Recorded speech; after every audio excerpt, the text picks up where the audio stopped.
Olá, seja muito bem-vindo, seja muito bem-vinda às Pinceladas da História da Arte com o professor Dante Velloni. Eu sou o Lucas Arantes e eu estou aqui com o Dante Velloni para a gente destrinchar um pouco mais sobre a história da arte, sobre a trajetória do professor Dante Velloni, que é o professor do programa História da Arte Online.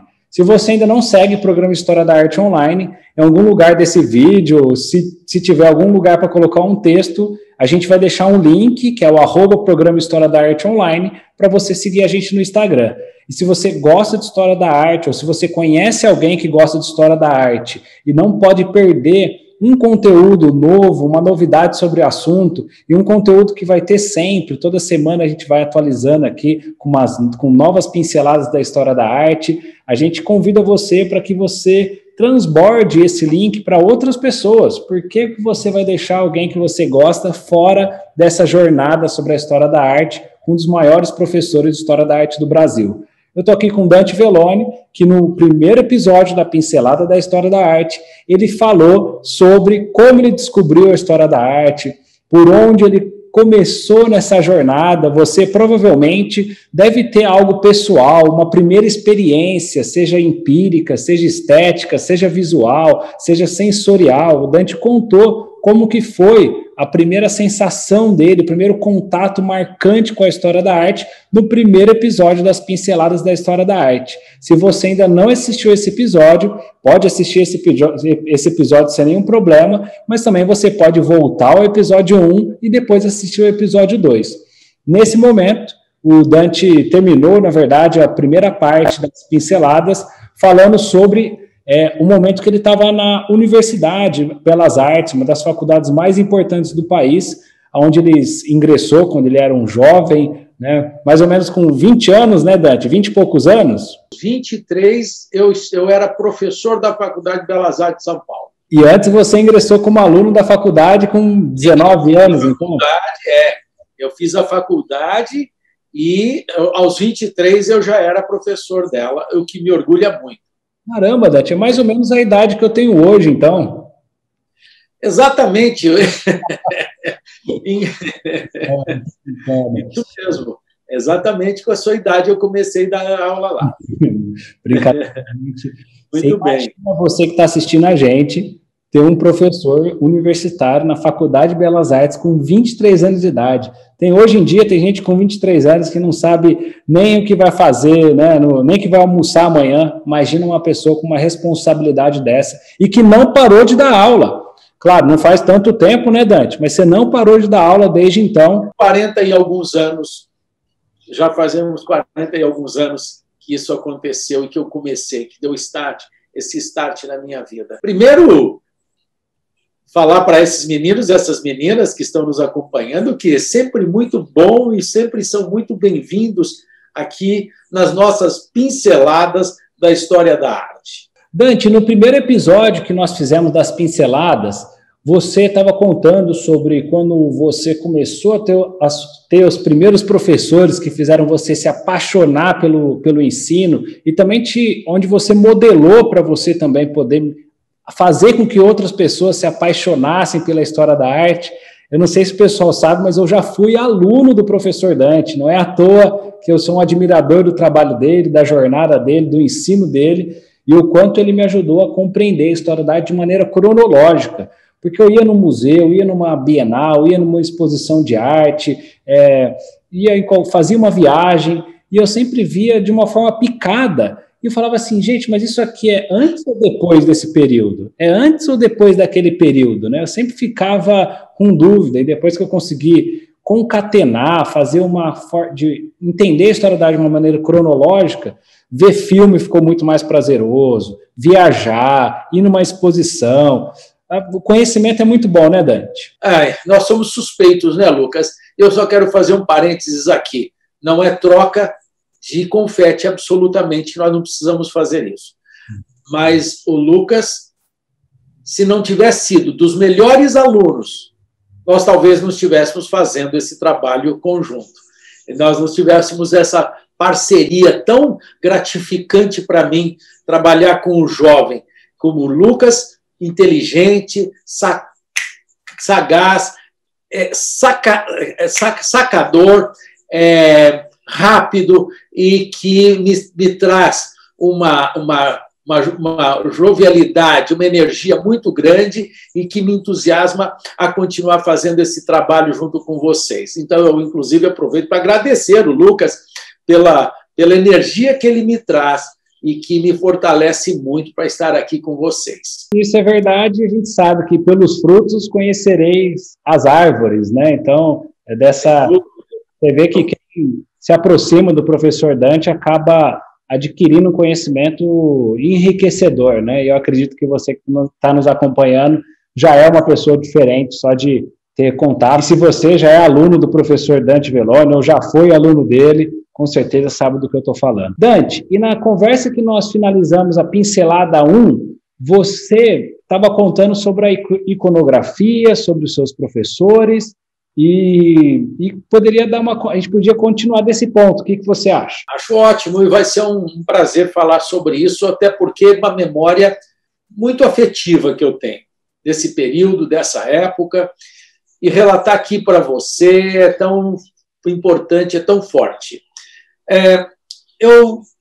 Como eu disse, eu gostaria também de fazer como que alguns dos meus professores fizeram comigo, me estimularam. E eu dei o exemplo de duas professoras muito importantes para mim, que uma foi a Heloísa Ferraz, na área de plástica, e a outra pessoa foi a Elza Zemberg, que foi diretora do Museu de Arte Contemporânea de São Paulo. Inclusive, a professora Elza Zemberg fez um belo trabalho como diretora do Museu de Arte Contemporânea, que é um museu vinculado à USP.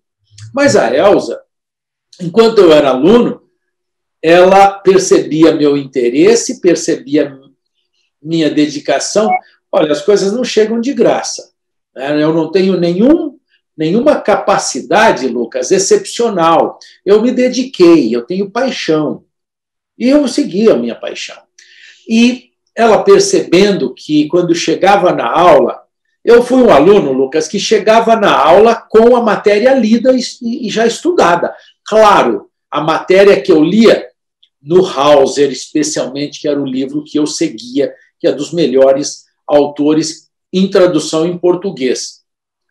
E eu chegava com a matéria que teríamos em aula já lido e formulava questões para a professora. E isso eu percebo hoje como professor, como é importante, como a intervenção do aluno com perguntas, com questionamentos, isso leva o professor a doar-se mais, a buscar pontos que estavam nebulosos e clarear esses pontos, enfim. Então, ela percebendo isso, a Elza, professora de História da Arte da minha faculdade, durante a faculdade, me chamou um dia ao final da aula e disse: Dante, vai ter um curso de História da Arte Contemporânea, era específico de arte contemporânea, lá na Fundação Bienal de São Paulo. Veja se você consegue fazer esse curso. Bem, não teve dúvida. Eu fui na Bienal de São Paulo, na Fundação Bienal, e me inscrevi no curso. Para que era esse curso? Esse curso era um curso aberto, para aqueles que se inscreviam. Professor Fábio Magalhães. Quem é Fábio Magalhães? Fábio Magalhães foi o diretor da Funarte, em Brasília, foi curador-chefe do MASP, Museu de Arte de São Paulo, o grande MASP. Ele foi curador-chefe do MASP. Era esse o professor que ali dava suas aulas de História da Arte, da modernidade para frente. Ele só trabalhou com a arte a partir do modernismo. E eu frequentei o curso, mas este curso era, ao final, para selecionar os monitores para aquela próxima Bienal, a Bienal Internacional de São Paulo. E aqueles que se dedicaram acabaram fazendo, concorrendo às vagas. Tinham poucas vagas na época, salvo engano, eram 11 vagas para aquela sala imensa entre a prova escrita e a prova prática. A prova prática era dar uma volta junto com o Fábio Magalhães, e tinha uma outra professora assistente dele, junto com eles, dar uma volta pela Bienal montada já, fechada ainda, com as obras que já estavam lá. Há 15 dias, 20 dias antes de abrir a Bienal, fez-se essa seleção. E eu tive a felicidade de ser selecionado e trabalhei na Bienal Internacional de São Paulo. Enquanto era aluno da Faculdade de Belas Artes de São Paulo, eu fui monitor da Bienal Internacional. Fui monitor de duas, na verdade. E fui monitor, acompanhava grupos, acompanhava alunos, acompanhava escolas, falando das obras, discorrendo, e um exercício que eu vou dizer que dava muito trabalho. Andar por toda a Bienal. Você que já conhece a Bienal, frequentou a Bienal, sabe o tamanho daquele prédio que o Niemeyer projetou. É um projeto do Niemeyer. E são quilômetros andando pelas rampas e pelos andares. Era muito trabalhoso. E isso exigia uma coisa que me ajudou muito, que era cada grupo tinha um tipo de ansiedade, de questionamento, e isso me fazia refletir, pensar, e eu não tinha também as respostas, como não tenho até hoje, todas as respostas. É claro que hoje eu consigo articular meu conhecimento de maneira a contextualizar aquela obra, aquele projeto muito melhor. É claro, nós evoluímos, nós crescemos, né? Mas aquilo me fez muito exercitar a minha capacidade de relacionar uma coisa com a outra, de associar a obra do artista com outro artista, com correntes artísticas, com outras correntes artísticas, enfim. Isso foi um exercício excepcional na história da arte. Sabendo disso, meus professores, depois, antes de eu me formar, eu posso dizer isso, antes de me formar, ainda faltavam uns 3 meses para terminar o ano letivo, que era o último ano da faculdade. Eu fui chamado pelo diretor, professor Vicente de Grado. Eu digo esses nomes, Lucas, porque são nomes importantes da história da arte recente. Professor Vicente de Grado foi um escultor famoso, tem obras, era um pouco mais conservador, ele era um pouco mais, ele era moderno, não era um artista, ele não era um escultor, vamos dizer assim, contemporâneo, né? Mas era um artista respeitado, assim como já falei do Rafael Galvez, que também era escultor, conhecia profundamente escultura, e técnica de escultura, história da escultura, mas, enfim, ele me chamou e, numa reunião, falou que eu pensava, o que eu pensava no meu futuro, se eu pensava dar aula. Ele me perguntou. Eu falei, bom, dar aula é uma paixão, eu já tinha experimentado dar umas aulas num curso, era faculdade, mas era um curso livre. Então, eu já tinha dado aula para um curso livre, um curso paralelo à faculdade, que não tinha faculdade de arte. Então, eu dei aula de História da Arte num curso livre. E ele me pergunta se eu tenho interesse em dar aula. Eu, claro, eu vou dar aula.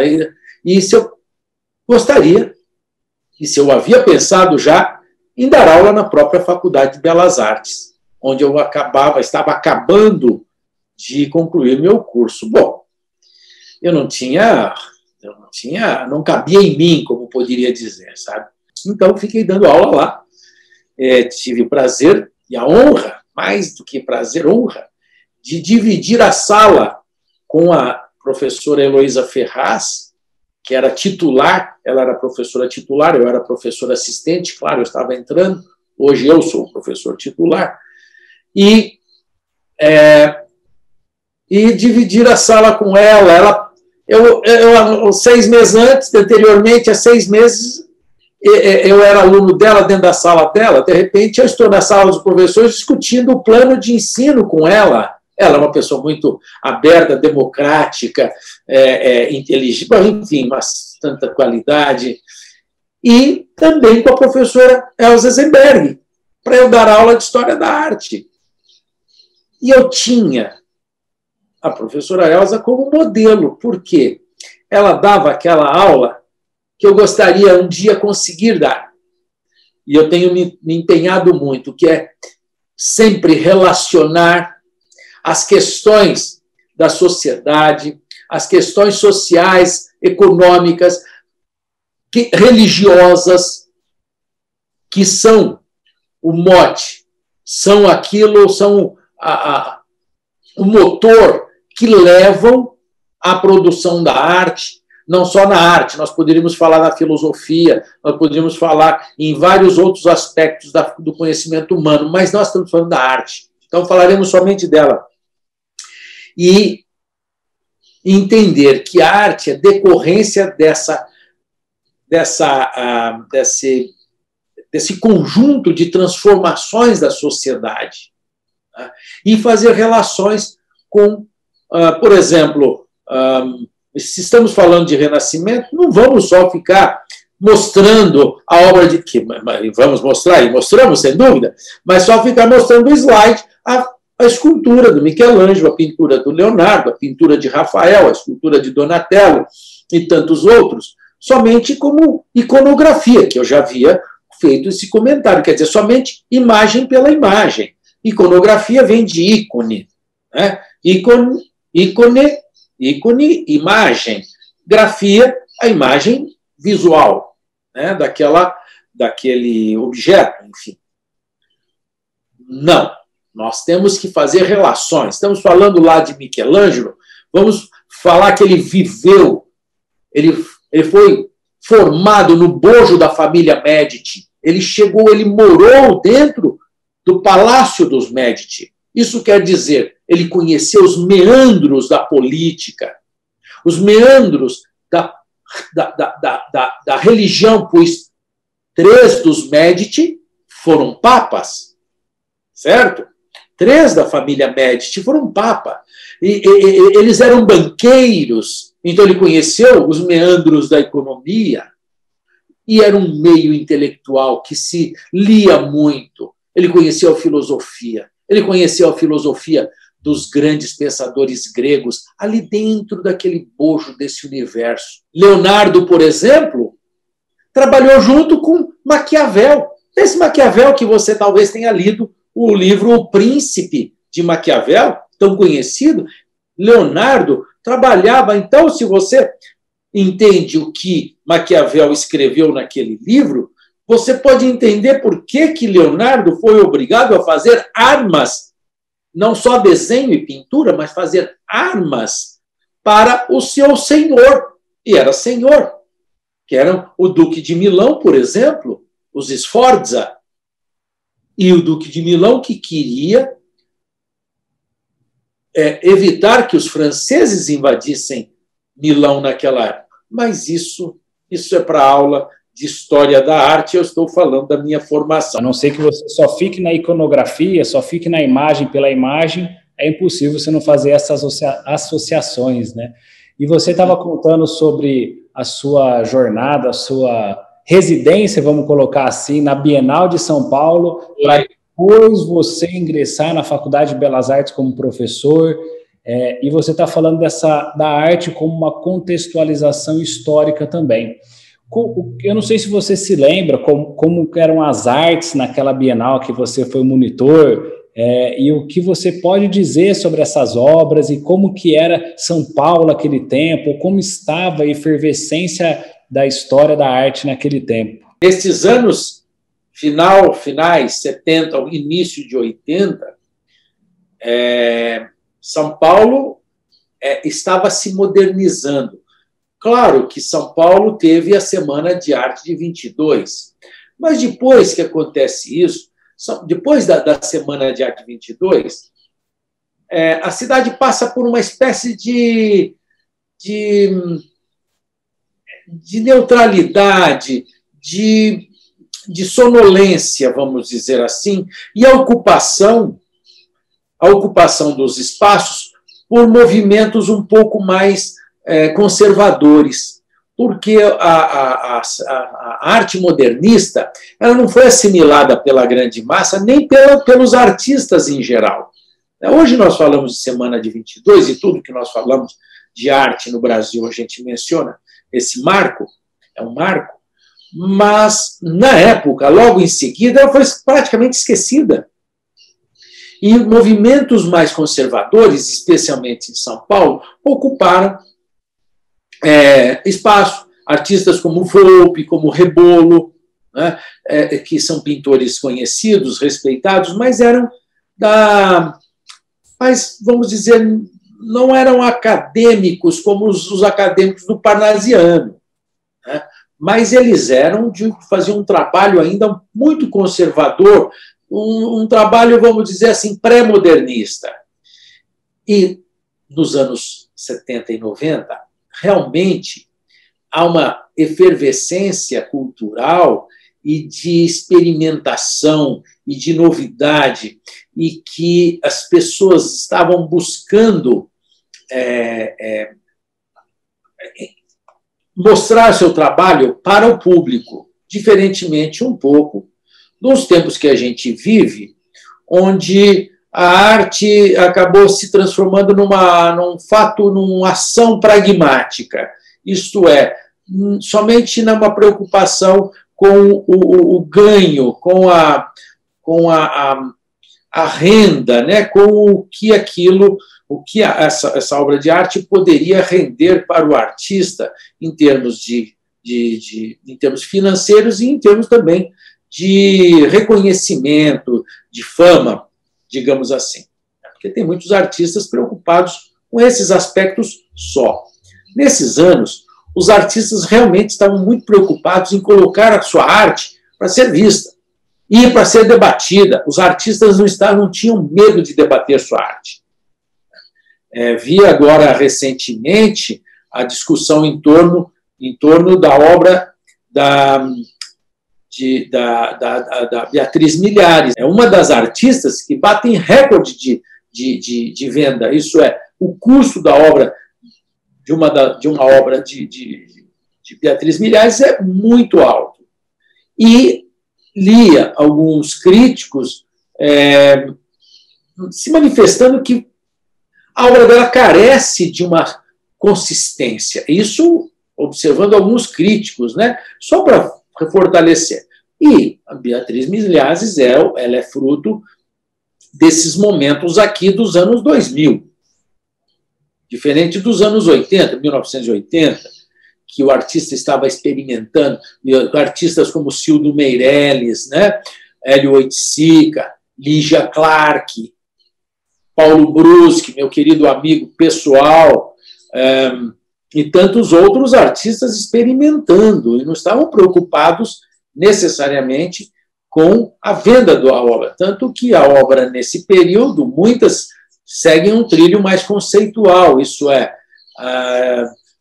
produzidas com uma materialidade efêmera. Por exemplo, faça uma intervenção, faça um happening, enfim, mas isso também é assunto para nossas aulas, né, Lucas? Eu fico, então, com uma curiosidade de que quantos anos você deu aula na Faculdade de Belas Artes de São Paulo e em quais outras universidades você acabou ministrando e passando o seu conhecimento? Eu fiquei na Belas Artes em duas fases, dois momentos.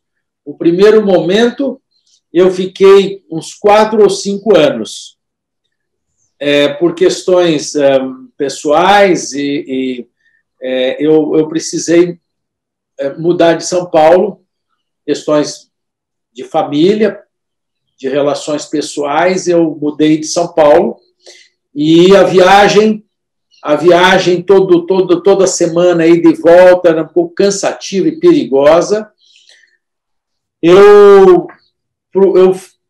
fui para a Universidade, eu fui trabalhar na Universidade de Ribeirão Preto. Eu trabalhei na Universidade de Ribeirão Preto, aliás, uma universidade que eu tenho muito orgulho de trabalhar lá na Universidade de Ribeirão Preto, porque ela preza, ela prima pela qualidade na formação do aluno. Mas, enfim, eu tive esse momento e depois tive um segundo momento, fui chamado novamente para trabalhar na Faculdade de Belas Artes, quando foi a montagem do curso de arquitetura. Oscar Niemeyer tinha, que é uma equipe, Oscar Niemeyer era uma figura que era o bastião da empresa Oscar Niemeyer. E Oscar Niemeyer tinha um projeto para lançar um curso, para montar um curso na Nigéria. Era um governo, parece um governo bastante radical à esquerda, e ele tinha certas afinidades com alguns governos dessa tendência. Enfim, e tinha alguns proveitos, naturalmente, também. E, com a mudança do governo lá na Nigéria, ele não colocou em prática o curso de arquitetura que ele iria montar na Nigéria.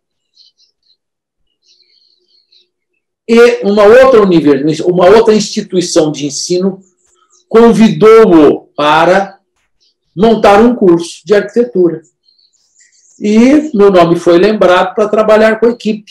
E eu trabalhei com o Dr. Ubirajara Brito, seu cunhado, cunhado do Niemeyer, possivelmente, talvez não esteja mais entre nós, porque eu estava aí ainda jovem, de uns 30 anos, e o doutor Ubirajara já estava adiantado lá com seus 70. O doutor Ubirajara, a formação dele era físico nuclear. Só que era a cabeça do Niemeyer. Posso afirmar isso com tranquilidade. O Niemeyer faz a cena, né? Isso aqui, esse projeto aqui é o corpo da mulher. Esse projeto aqui é o voo do pássaro. Quem faz o pássaro voar era doutor Ubirajara Brito. e trabalhei com ele. Que homem admirável. Admirável este homem.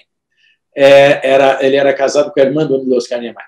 E uma relação boa, são coisas fazendo lembrar coisas tão boas, você está me fazendo, Lucas, me recordar coisas muito afetivas. O doutor Ubirajara deixou que eu coordenasse duas coisas, a plástica e a história da arte, no curso de arquitetura. E eu coordenei com muita honra e trabalhamos em afinco com essa... E deu muito certo por bons anos, até que, por questões de administração da instituição de ensino lá, eles mudaram de direção. Mas aí que eu voltei, me convidaram para voltar para a Faculdade de Belas Artes, e na Belas Artes, então, tinha arquitetura. Tinha o curso de arquitetura. E voltei e trabalhei junto com Jô Takahashi. Jô Takahashi, meu querido amigo, ele era diretor da Fundação Japão. E nós trabalhamos juntos, inclusive na mesma sala, em algumas disciplinas. E aí trabalhei mais alguns anos na Belas Artes, até que surgiu um concurso na Universidade Federal e eu acabei me dedicando, acabei prestando o concurso, e porque o sonho, muitas vezes o sonho naquele tempo, de qualquer professor, eu posso dizer, era entrar na universidade pública para dar aula. Porque as instituições particulares, muitas vezes, eram deficientes ou deficitárias, pouco investimento, isso. Diferentemente, diferente dos nossos dias, que hoje as instituições, acabei de citar a Universidade de Ribeirão Preto, investem muito, né, no ensino, na qualidade do ensino, enfim. Fui aprovado nesse concurso também. Nesse tempo, eu tinha também sido aprovado como mestrando na Faculdade de Arquitetura e Urbanismo da USP São Paulo. É um pouco difícil falar de si mesmo, mas eu tive a honra de entrar em primeiro lugar, porque a minha formação não é arquitetura. E é isso que chamou ainda atenção. E o concurso escrito não tinha, era só concurso escrito. Um de questões, uma parte de questões, e outra para discorrer. Eles davam um tema e você tinha que discorrer. E eu tive o privilégio, eu tive a sorte de fazer 98 pontos na prova. E eu tenho, inclusive, certificado do professor Júlio Kaczynski, grande nome da arquitetura brasileira, professor da FAUSP, dando a declaração que eu entrei no concurso e em primeiro lugar. Isso foi muito honroso para mim.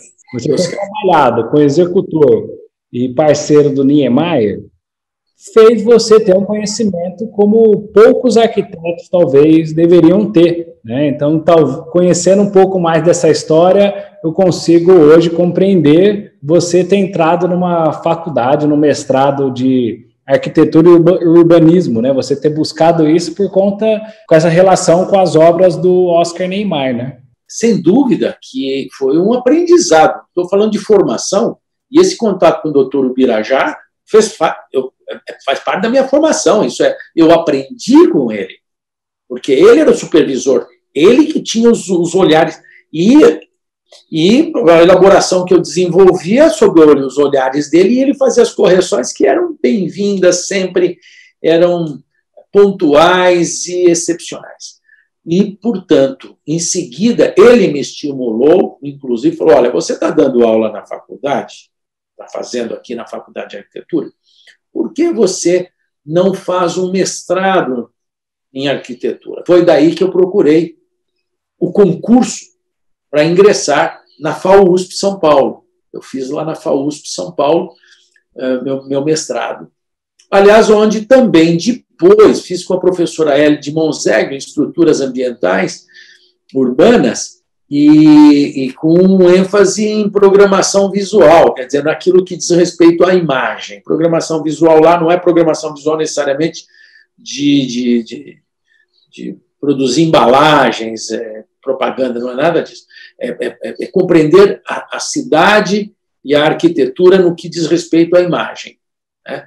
E eu fiz com ela, fiz o mestrado e depois também iniciei o doutorado, que foi interrompido já numa fase muito final.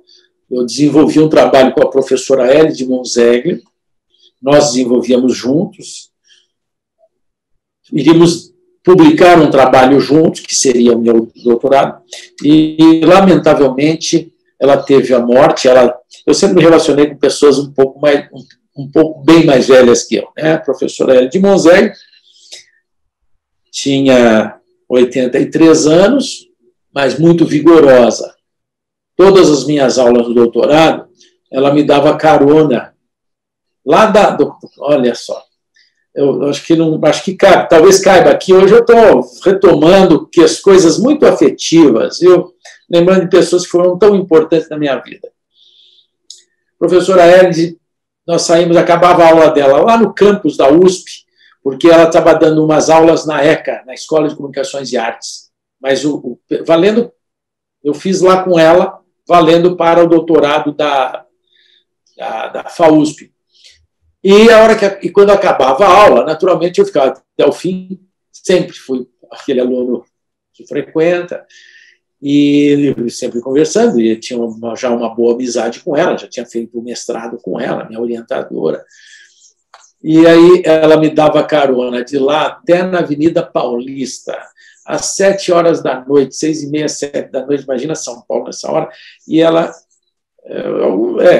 já, 83 anos, eu segurava, mas enfim, era uma simpatia. Ela morava no Itaim Bibi, ela podia ir por outro caminho, mas ela era uma pessoa sozinha, e ela, assim como eu gostava de conviver com ela, eu gostava de certeza que ela gostava de conviver comigo, tanto que várias vezes saímos para almoçar, ela, minha mulher e minha filha, saímos juntos em São Paulo para estar juntos. Mas, enfim, aí ela me levava, me deixava no metrô lá na Paulista, e depois tocava para Itaim, porque ela podia ir da USP e ela podia ir por outro caminho, em vez de subir. E foi por isso que você acabou não concluindo o seu doutorado, então?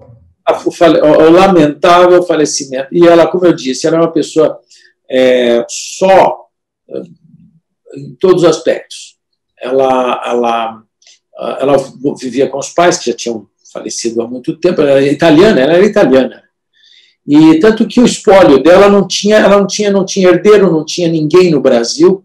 Acabou se achando um parente na Itália que ninguém sabe quem era, para ficar com tudo que ela tinha. Ela tinha boas propriedades, porque ela sempre trabalhou, né? Ela foi namorada do João Carlos Calduro, que foi outro professor da FAUSP. Só para quem não sabe, João Carlos Calduro é o que fez o projeto da Avenida Paulista hoje, que não tem fio, que tem aqueles totens escritos. Foi o João Carlos Calduro, nosso professor lá da FAO. Ele que fez o projeto da Avenida Paulista, essa Avenida Paulista linda que você acha, que vai lá, pô, que é ele, João Carlos Calduro, que fez o projeto. Enfim, e ela ficou assim, ela teve uma decepção com ele lá, eu posso falar isso livremente, abertamente, porque isso é uma coisa pública, e ela nunca mais se interessou, não quis outra pessoa, então ela ficou muito sozinha. E o quê? Nosso trabalho, que ficava tudo, absolutamente tudo com ela, acabou, eu não tive mais acesso, perdi, enfim, não concluí, acabei não concluindo, perdi uma amiga querida e perdi também meu doutorado. Meu doutorado eu fiz todas as disciplinas e fiz, só faltava a apresentação. E você, obviamente, né, por conta, assim como ela teve uma decepção amorosa e quis ficar sozinha, você estava todo numa jornada para concluir o seu doutorado, aí aconteceu essa tragédia, né? E, infelizmente, você também não teve ânimo. Fiquei órfão, que não teve ânimo de concluir o doutorado. Não, porque eu tinha um problema burocrático. Desculpa, Lucas. O conhecimento já estava adquirido, que era o que você queria, né? Sim, já tinha feito todas as disciplinas, já o que tinha que fazer, faltava a parte burocrática. E, nesse sentido, a parte burocrática, eu te digo que a Elide tinha muitos orientandos e esperava-se que os orientandos fossem defendendo para abrir a minha vaga. Ela só podia ter 10 orientandos para doutorado. E ela já tinha os 10. E contava que um iria defender e abriria uma vaga, entraria eu. E isso aconteceria breve. O que acontece? Ela faleceu, não abriu vaga nenhuma, e eu não fiz a parte burocrática, exatamente isso, por isso que eu perdi. E além de perder o material que estava com ela. Eu perdi a questão, porque eu poderia fazer o seguinte, continuava, se não fosse a questão da morte, eu continuava um outro projeto, porque projetos a gente tem, desenvolvemos outras coisas, enfim, mas que a questão foi burocrática, porque a vaga não deu tempo, porque o aluno dela, o 10º aluno, iria defender e abriria a vaga e eu entraria. Não deu tempo dele defender com ela. Ela faleceu, não abriu vaga. Os 10 que já eram alunos lá acharam professores outros para serem. Eu não estava matriculado. Eu fazia todas as disciplinas valiam, mas eu não estava matriculado. Isso, vou pensar que vai perder um dia, ela teve um infarto, coitada, diga-se de passagem, sozinha na sua casa, aí aqueles problemas que ninguém sabia, ela sumiu, aí os vizinhos, foram os vizinhos que chamaram para observar o que estava acontecendo ali na sua vizinhança. Muito triste, mas enfim, vamos seguir com a história da arte. E, ao mesmo tempo, você foi ministrar, nessa época, você já estava dando aula em faculdades federais ou não? Foi depois dessa época? Dei aulas, fui dar aula na Federal, e depois tive a honra, né, de ser chamado, de ser convidado pela querida professora Caru Duprá, coordenadora do curso pós-graduação da FAAP, São Paulo. Fui convidado para dar aula de História da Arte no curso de pós-graduação em História da Arte da FAAP em São Paulo. Me trouxe e me deixou muito honrado, porque, além de tudo, enfim, professores, colegas, um meio muito bom de conviver, né? E ali os professores, alguns especialistas, muito especialistas, por exemplo, o Egito, eu não dava aula de Egito, quem dava aula de Egito era o professor Antônio Brancaleon. Quem é o professor Antônio Brancaleon? Que era meu colega.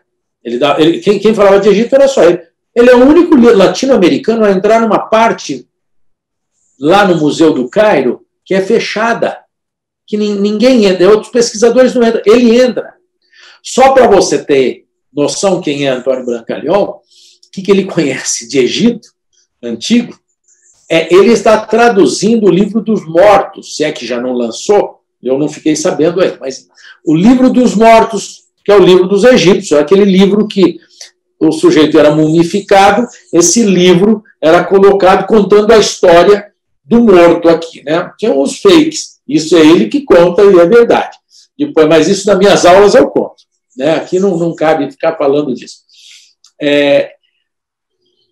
Então, mas espera aí, mas já existe a tradução, isso, tem tradução do egípcio antigo para o inglês.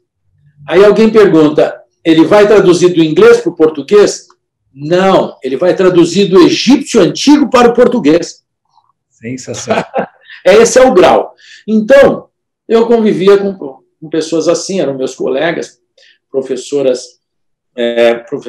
por exemplo, Bizantino. Bizantino era diretora do Museu de Arte Brasileira, que dava Maria Isabel Branco Ribeiro. A professora conhece de Bizantino profundamente. Então, assim, o curso espetacular, curso excelente. E eu tive a honra de trabalhar junto com eles, fazer parte da equipe que a Caru Duprá organizou e coordenava. A Caru Duprá ela foi a curadora da série de livros agora sobre os pintores brasileiros, sobre pintores, que foi lançado uma coleção grande aí. Pessoal, fala sério, que privilégio a gente poder estar conhecendo um pouco mais dessa jornada, um pouco mais dessa história do professor Dante. Se você já é aluno do professor, você sabe a riqueza de conteúdo que ele está falando. Isso aqui é só uma pincelada, por isso que essa série chama Pincelada da História da Arte, né?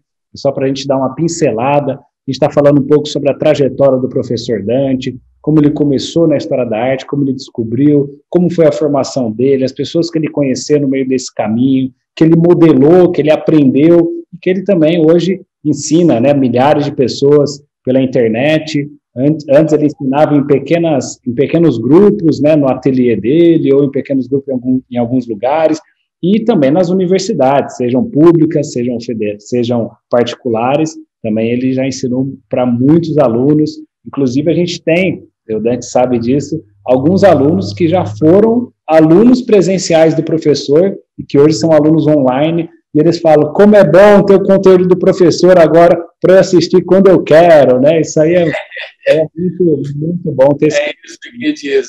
Exatamente sobre isso. Alguns lembram desse convívio pessoal, e agora tem na sua casa, com o programa História da Arte Online, a hora que quiser acessa e assiste. Está indo, por exemplo, uma aluna escreveu outro dia, que eu não estou com contato pessoal por causa das cidades diferentes, escreveu dizendo que ela estava indo para o Egito, falando de Egito. Aí diz que vou assistir a aula de Egito para ir para lá assistir. Aí eu vou quentinha, vou com o Egito borbulhando. Teve agora um casal que também foi... O casal foi meu aluno, eles foram meus alunos, e eles não conheciam Roma. Conheciam Paris, já conheciam várias partes da Europa, alguns, mas não conheciam Roma. Conheciam até a Itália, tinham ido para Veneza num passeio de barco, mas, enfim, iam para Roma. O que eles fizeram? Nós vamos assistir Roma, especificamente Roma. Aí eu disse, não, espera um pouquinho. Roma é uma cidade, você não pode só assistir a aula de Roma antiga. Não. Você tem que assistir o Renascimento, você tem que assistir o Barroco, você tem que assistir o Bizantino. Então, passei uma lição para eles, porque eles iam fazem a viagem para conseguir detectar, olha, isso aqui é daquela aula que tem na... Então, eles veja, não só Roma Antiga, tem lá Roma Antiga, tem o mausoléu de Adriano, tem essas coisas são de Roma, do imperador Adriano. Mas assista também o bizantino, assista o românico, assista o Renascimento, o gótico. Eu dispensei, sabe? Porque o gótico na Itália ele foi menos efusivo, mas isso é um detalhe que a gente fala lá em aula. E o Renascimento e o Barroco, né? Porque ele vai passear lá no Fórum Romano e aí, de repente, tem uma igreja barroca lá no meio. Por quê? No período barroco, aquilo era abandonado, eles construíram uma igreja que, de repente, o sujeito vai fazer visita em Roma e fala, mas tem essas colunas antigas aqui do Império Romano, isso aqui parece igreja nova, mais nova, e é barroca, de 1650, tudo no mesmo espaço, mas então, para distinguir, ele precisaria ter um pouquinho mais de informação e conhecimento, né? Apaixonados por arte que são, eles agora vão conhecer em loco e ampliar mais esse conhecimento, com certeza. Se você está assistindo a gente e já é nosso aluno, já sabe, se for para fora e conhecer e ir para Roma, o Dante já deu a dica aqui, e se você ainda não deve ter algum link aqui perto desse vídeo para você conhecer um pouco mais. Se as matrículas não estiverem abertas, você pode deixar seu e-mail, que num futuro próximo você pode se candidatar a uma das vagas. E eu queria encerrar aqui a segunda pincelada da história da arte com o professor Dante Velloni. Foi uma honra ter esse papo com ele, mais uma pincelada da história da arte. E se você gostou desse vídeo, deixe seu like, deixe seu comentário, compartilhe aí no grupo dos amigos, para quem gosta de história da arte, porque esse é só o começo da nossa jornada pela história da arte, não é, professor? Sem dúvida que nós teremos muitos encontros e muitas pinceladas da história da arte. Maravilha, pessoal. Então a gente se vê na próxima pincelada. Um abraço.